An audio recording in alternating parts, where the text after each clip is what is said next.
Hey, Wellness Warriors. Welcome to the Burnout Resolution podcast. I'm your host, Dr. Mylaine Riobé. And today we're talking about why biology backfires, why we, biological females, have to work so much harder than our male counterparts to stay healthy. Over the 20 plus years of experience that I've had in my practice, I've always noticed that women have to work so much harder than men to maintain their health. Men's visits tend to be shorter, they tend to recover faster, they tend to require less supplements, they tend to require a lot less testing, a lot fewer follow-ups, and it just doesn't seem fair.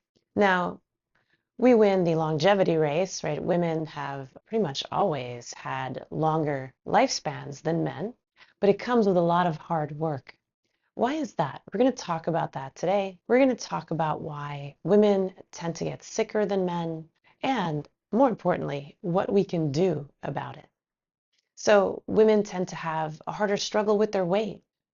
Depression and anxiety are twice as common, and a shocking 80% of autoimmune conditions occur in women. And there are some really important concepts that explain this so that we can begin to understand what we can do. How do we prevent such a struggle? How do we prevent having to work so hard just to maintain the status quo? The most obvious thing that differentiates biological men from biological females is that biological females are, by their nature, having menstrual cycles, whereas men don't have menstrual cycles. That is the number one differentiator in terms of our biology that actually makes the most difference. We're starting to scratch the surface with our medical studies, beginning to comprehend what the female menstrual cycle actually does to our physiology. But thousands of years ago, Chinese medicine understood this concept very, very well. They have a very short premise that they say that they teach us very early on, and that is that men are of qi and women are of blood. Now, qi in traditional Chinese medicine loosely is what we would call vital energy, whereas blood in Chinese medicine is a little bit more than what we understand as blood that courses through our veins. But for the sake of today's podcast, we can equate it to more or less that. Now, the thing about blood is it doesn't just carry oxygen, it carries nutrients, hormones, enzymes. Anything that your cell could possibly need is carried in the blood. Thousands of years ago, traditional Chinese medicine explained this with a very simple premise, that men are of qi and women are of blood.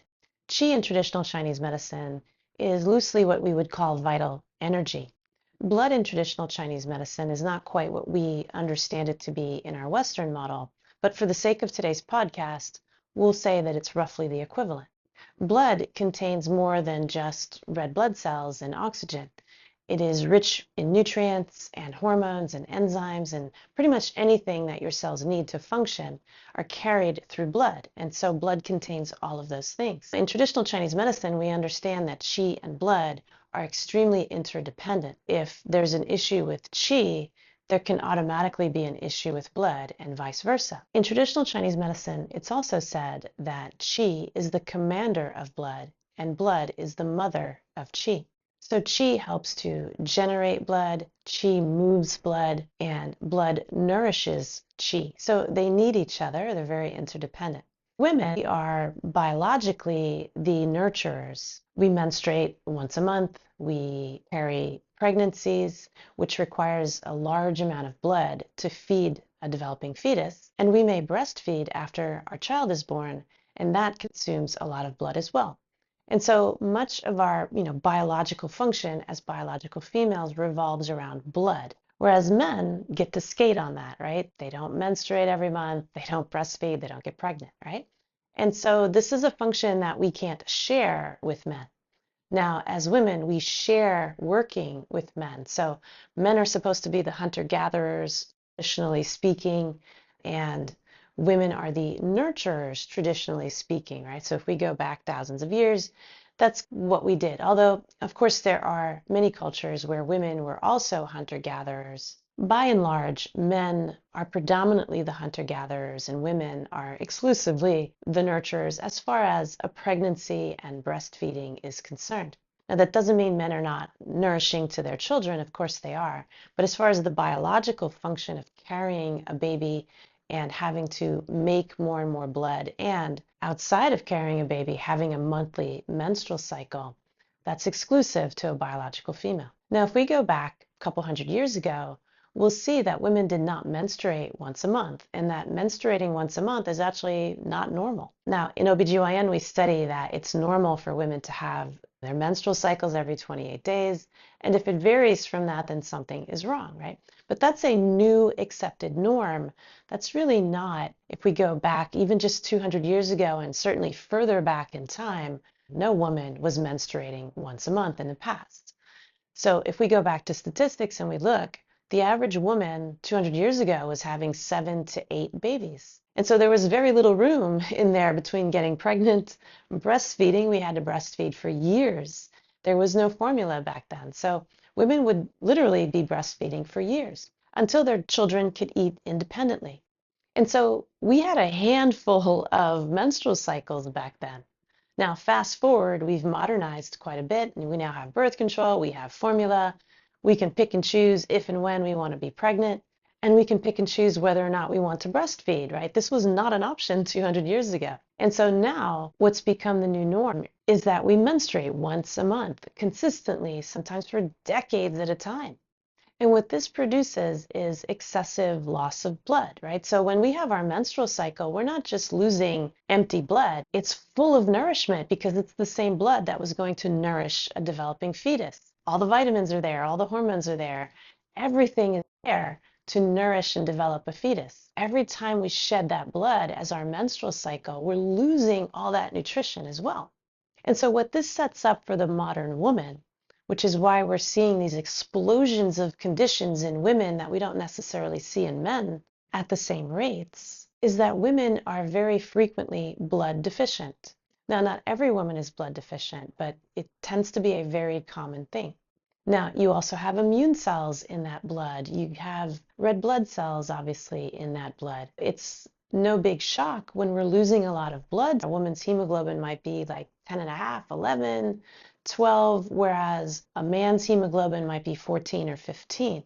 But this is because of the loss of blood that we're consistently experiencing month after month. So even by lab criteria, we'll very frequently see that women have lower what we call hemoglobin levels or hematocrit levels than men in general because of this. Now, of course, men have a larger volume of blood than women do because usually structurally they're bigger. But a big contributor to those differences in lab values has to do with how often we menstruate now versus a couple hundred years back. In traditional Chinese medicine, it's understood that stress, which now is, of course, I don't even know what's beyond an epidemic, but it's well beyond epidemic proportions, stress today. And it's chronic and unrelenting. So with our modernization and moving up on the food chain, we should have had less stress, not more stress. And yet we're seeing astounding levels of chronic stress in our society today. In traditional Chinese medicine, it's understood that stress consumes blood and or it can also stagnate blood. Stagnation is when things get stuck, slowed down, backed up. And so in traditional Chinese medicine, they understood thousands of years ago that stress can make someone blood deficient, and it can also affect circulation. So if we combine that with the modern phenomenon of monthly menstrual cycles and losing a lot more blood than we should, and stress, we end up with some pretty significant blood deficiency if we're not careful. How does that show up in modern studies? So we have modern studies now to also show that because of our fluctuations of our hormone levels and our menstrual cycles, we see that our immune systems are not as robust as men. Studies are also showing that women don't respond to stress the same way, and they don't recover from stress the same way that men do. In fact, women tend to recover from stress much more slowly than men do. And traditional Chinese medicine explains this really well through the concept that women are of blood. And if we are blood deficient, then we're going to be much more prone to not responding to stress well. We're going to be a lot more prone to having weakened immune systems because part of what strengthens our immune system is our qi. We call it wei qi. But again, if we're blood deficient, then that will also take the qi down with it because they're interdependent. And so we can easily see how traditional Chinese medicine explains what we're seeing with our modern studies. And the organ that makes qi and blood in traditional Chinese medicine is called spleen. And again, spleen is not the small organ that's above our stomachs that we study in anatomy class. It's an energy field. And so if we have something that's consuming our blood, like stress or frequent menstrual cycles, this will cause spleen qi deficiency potentially. The closest system that we can come up with that we can equate to what traditional Chinese medicine describes as spleen would be our metabolism. And the organ system in our Western model that's most responsible for our metabolism is our gastrointestinal system. And so again, our modern studies are showing this, that the gut-brain axis can be disturbed much more easily in women than in men. And this is one of the reasons I absolutely love traditional Chinese medicine, because even in the absence of studies, it explains so much.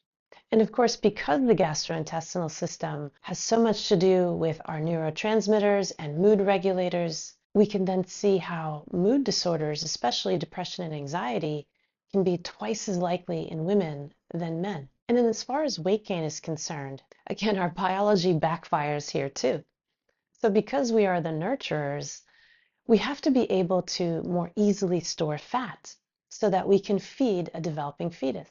And again, if we combine the increased storage of fat that we can be prone to with our susceptibility to stress and a weakened immune system and a dysregulated gastrointestinal system, we can see how easily things can go off the rails for women. The vast majority of clients who come in for weight loss assistance are women. Because we hold our babies in our abdomens, that makes our hips, our buttocks, and our thighs the most likely place that we're going to store fat.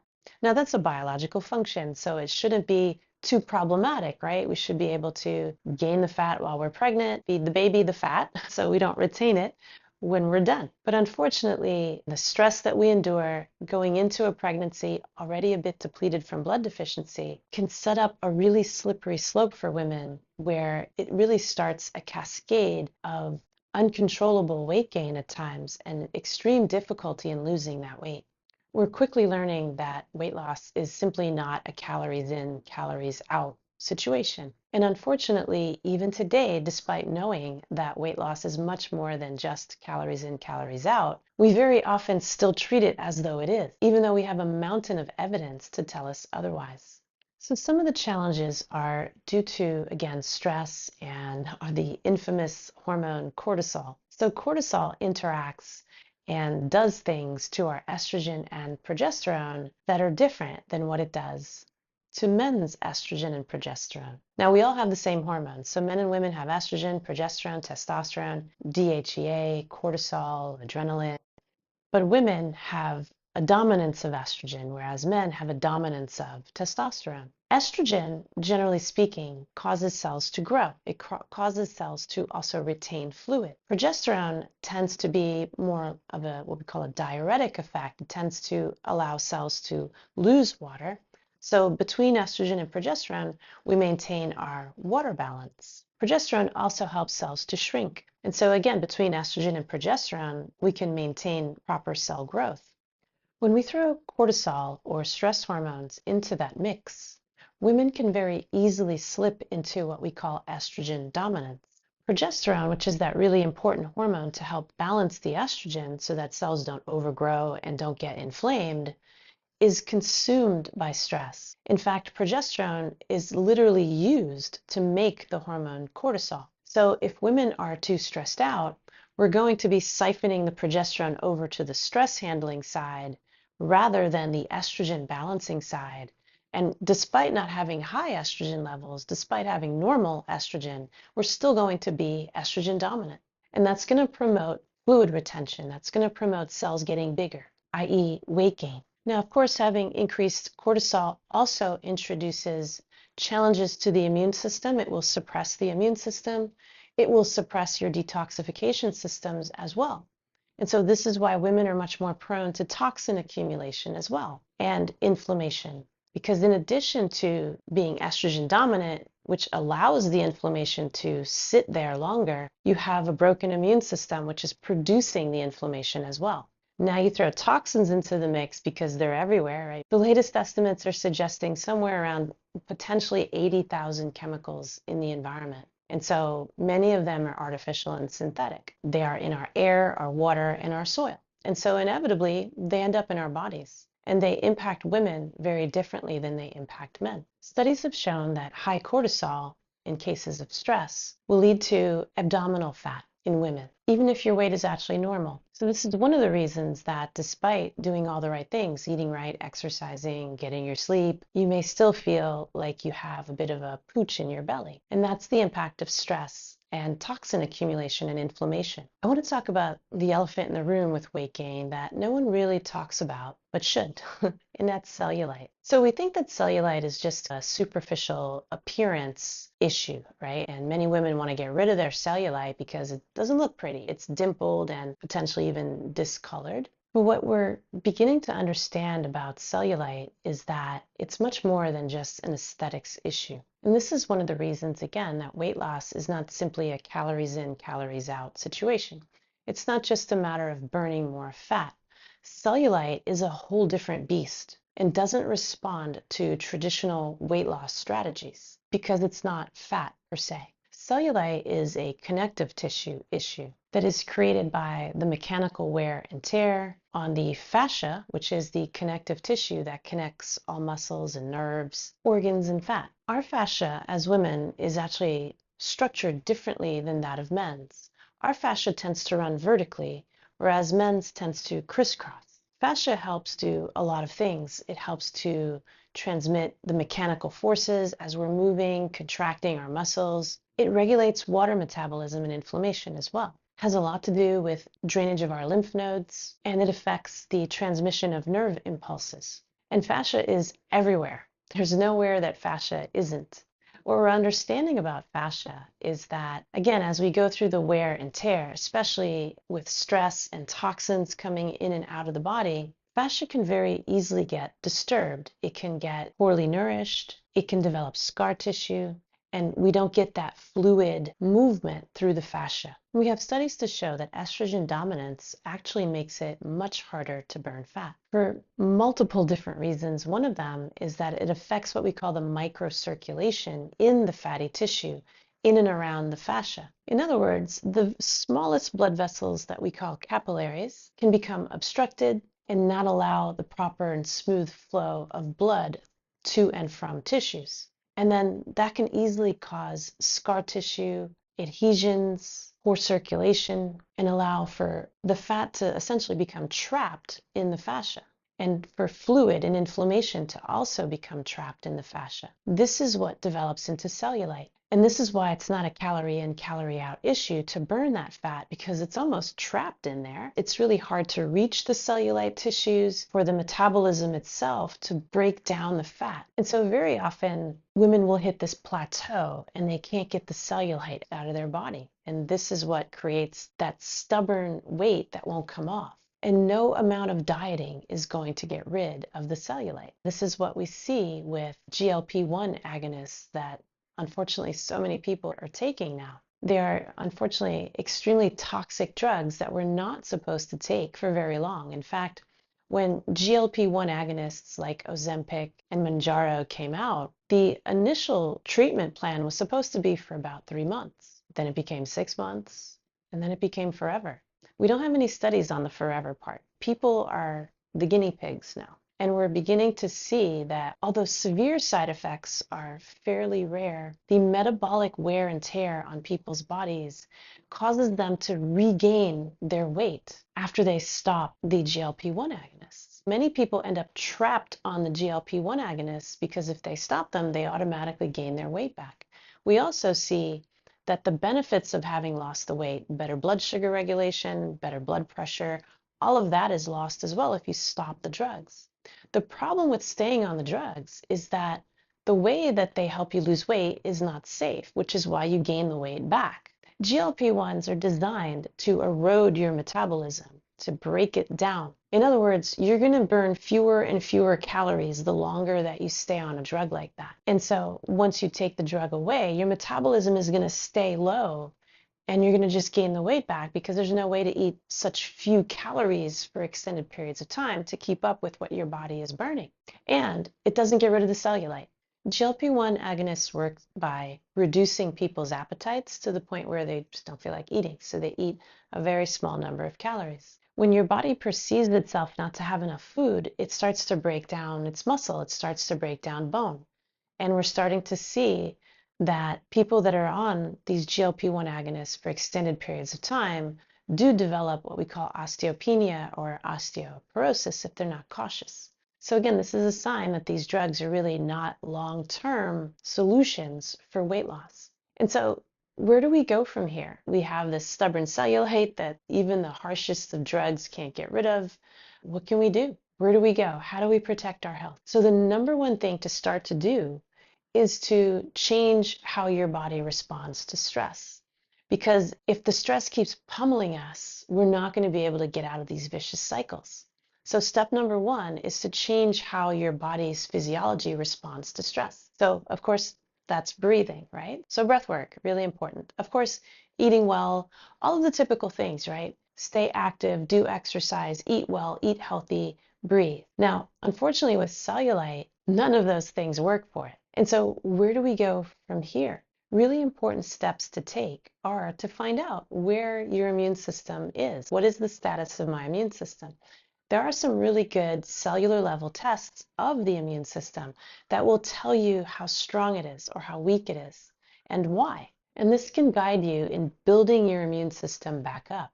Now, autoimmune conditions, we often believe that autoimmune conditions are due to an overactive immune system, but that's not actually true. What's happening in autoimmune conditions is that the immune system is actually so weak that it gets confused and it starts to produce antibodies against its own tissues.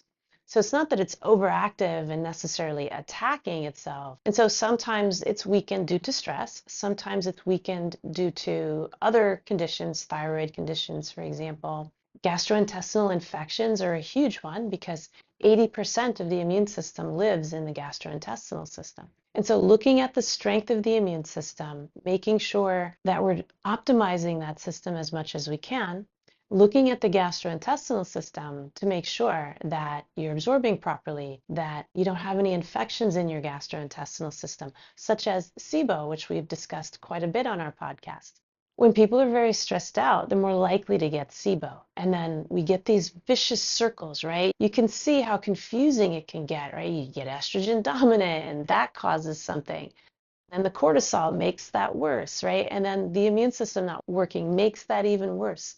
And then that obstructs blood flow and on it goes. And so we keep going down these vicious circles and these slippery slopes that we just can't get ourselves out of. And so we have to make sure that the main systems in the body are supported.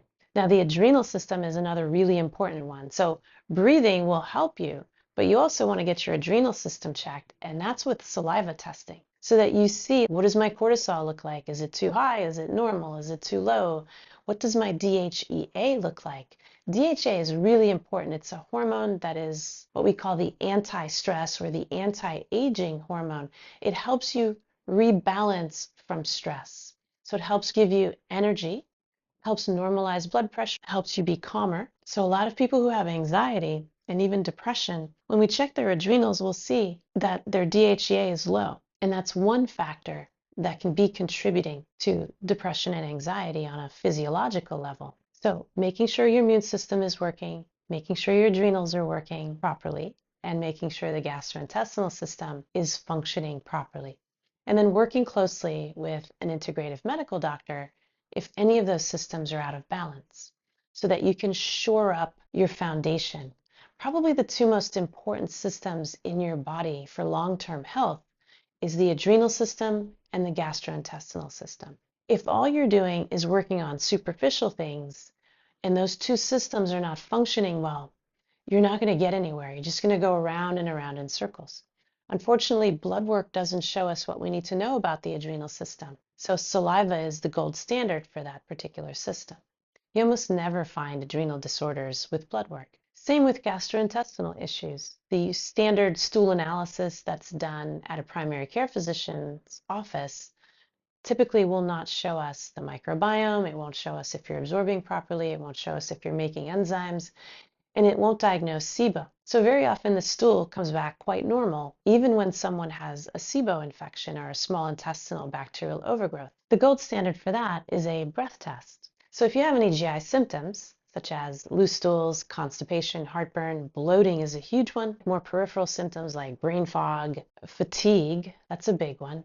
You want to be very suspicious that something is going on in the gastrointestinal system that needs your attention. We can see fairly successful treatment and even reversal over time of certain autoimmune conditions if those systems are supported and back up and running.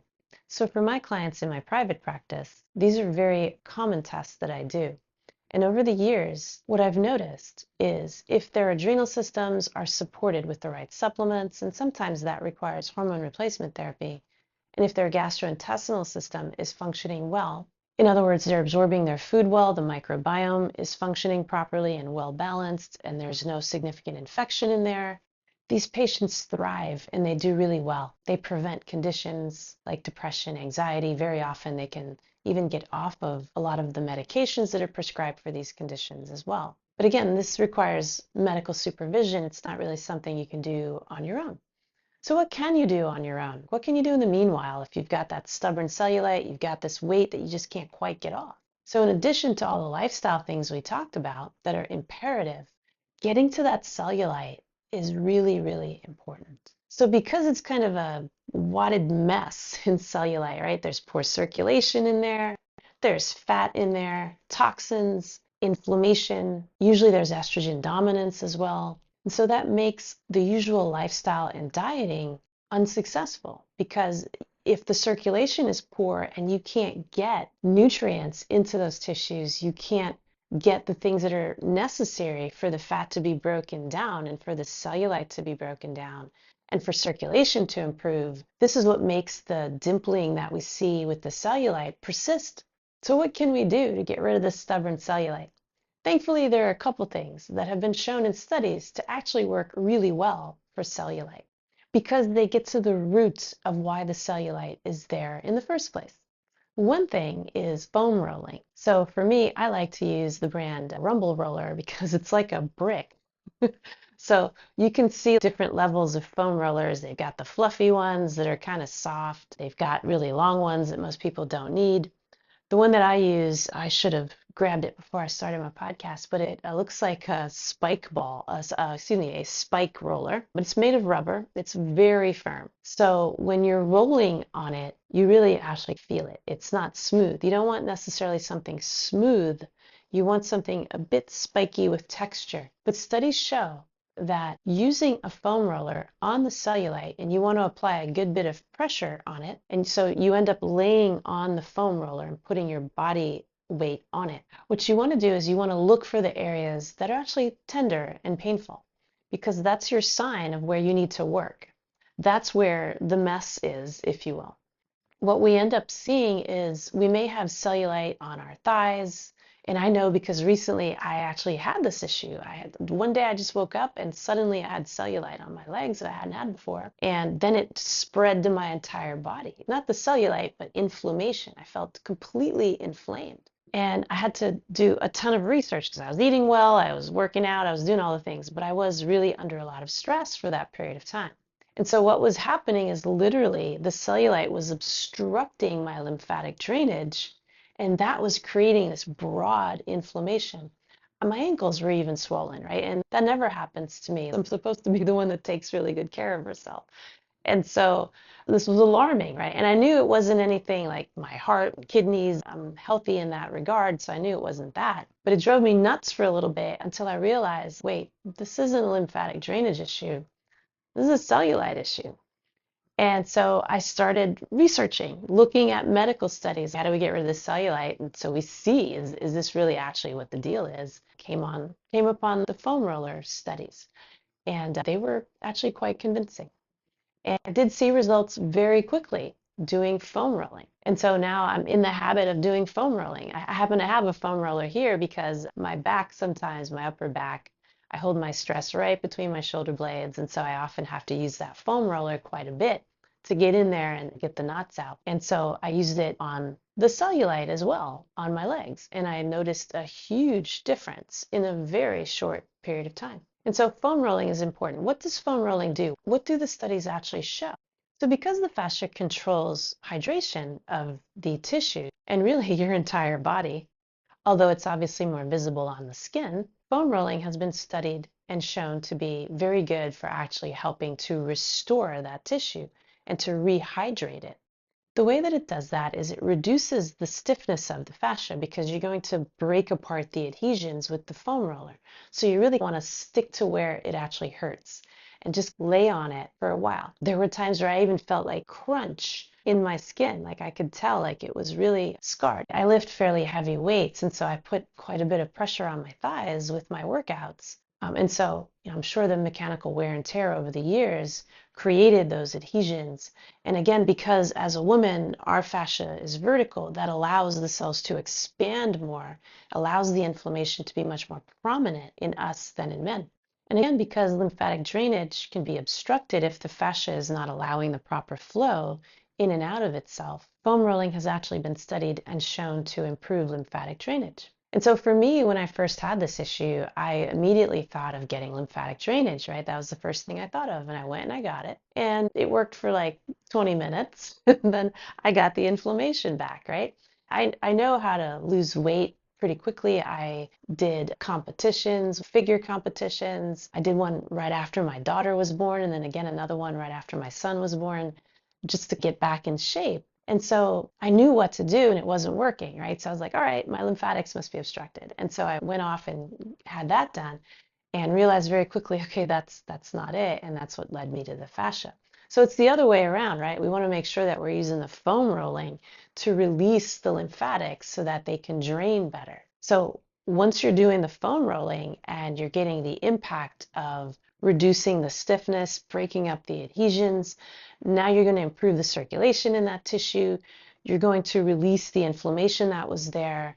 Now, if you get lymphatic drainage on the back end of that, it's going to flow much better and it won't reaccumulate. Along with that, you get improved circulation through the tissues and you have better detoxification and removal of toxins as a side effect, a good side effect of that. So if you notice cellulite on your body, that's a sign that you're accumulating toxins, that the circulation in that area is not good. And if the circulation in that area is not good, that means it's probably not good in other places too. So you want to be very diligent in doing foam rolling frequently. So, of course, I had gotten the recommendation to do foam rolling when I had my upper back issue.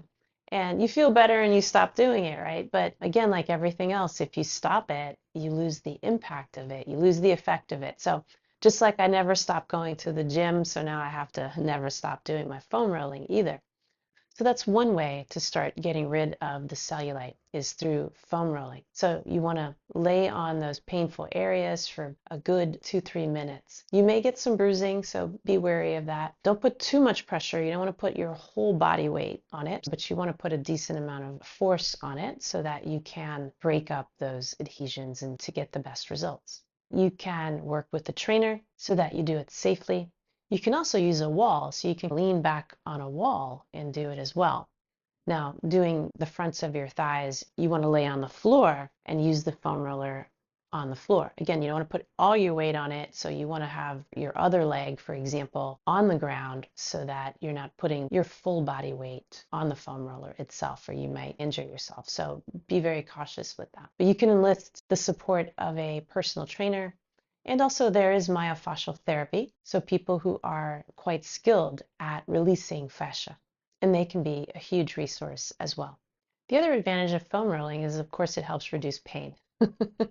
So while it itself is a bit painful as you're breaking up those adhesions, for example, the knot that was in my back between my shoulder blades, eventually it softens and it's not quite as prominent, and then the muscles can relax more, as can the connective tissue that's around the muscle and the fascia that's around there as well. So in summary, I do recommend foam rolling to get rid of that hard to get to fat. You can't lose weight in places that you can't get to for the body to burn that fat. This is one really effective strategy that I found. That's of course supported by the research. The other cool thing about foam rolling is it helps reduce fight or flight responses. When the local tissues are in that much distress to the point where cellulite is forming, that's a stress to your body, and your body is trying to repair that and it can't. And so there's this we call sympathetic tone or fight or flight tone in that region. And so your body is going to try to get to it, but it can't. It's literally obstructed. It can't get through. So it's going to be stress inducing to your body. So getting those tissues to be healthier helps reduce the stress, which helps reduce those fight or flight responses. The second recommendation I make is infrared sauna therapy. So there are different frequencies. So there's near infrared, far infrared.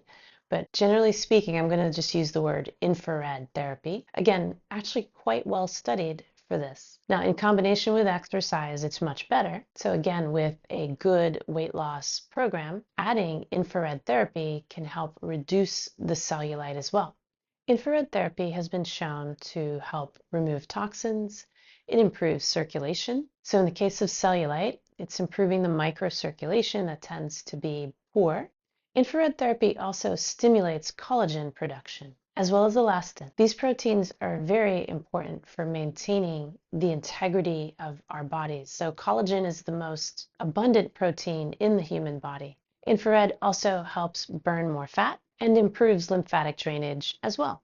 So it has very similar effects as foam rolling. And so when you add them both together, you may get even better results. Now you can get in-home saunas. They have portable saunas, they have sauna blankets and different options that you can use so that you don't necessarily have to go somewhere to get it. So all of these are in-home tips that you can do in addition to your 4 pillars of wellness for your dynamic metabolic type to keep you feeling and looking amazing. So this isn't to blame our biology, but it is just to understand it. We're built different.